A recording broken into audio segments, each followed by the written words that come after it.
C'était très intense, très très intense.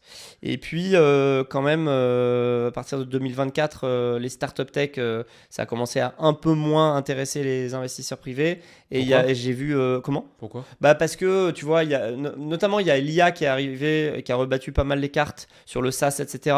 Et puis il faut quand même se l'avouer, c'est quand même les Américains qui ont gagné la bataille de l'IA, hein, aujourd'hui, de la tech. Ouais, c'est bien dit. Tu vois, même si tout n'est pas perdu, tu vois, mais bon, voilà, clairement. Et puis, il y a quand même aussi un gros manque de liquidité en Europe sur les investissements, tu vois, en VC. C'est-à-dire que c'est difficile de sortir au bout de 7, 8, 10 ans, même pour les boîtes qui sont un peu successful et tout. C'est compliqué parce qu'il n'y a pas d'IPO. Il n'y a pas d'IPO en France, en Europe, etc. Et là où aux US, bah, il y a toute une chaîne de financement et à la fin, il y a une IPO. Bah, en France, en Europe, c'est quoi? Bah, c'est éventuellement vendre à un gros groupe derrière. Mais vendre à un gros groupe, souvent, le gros groupe, il n'arrive pas à correctement intégrer la boîte. Donc les sorties, c'est difficile. Alors, il y a eu des très belles sorties, évidemment, hein. Mais disons que le marché s'est un peu tendu.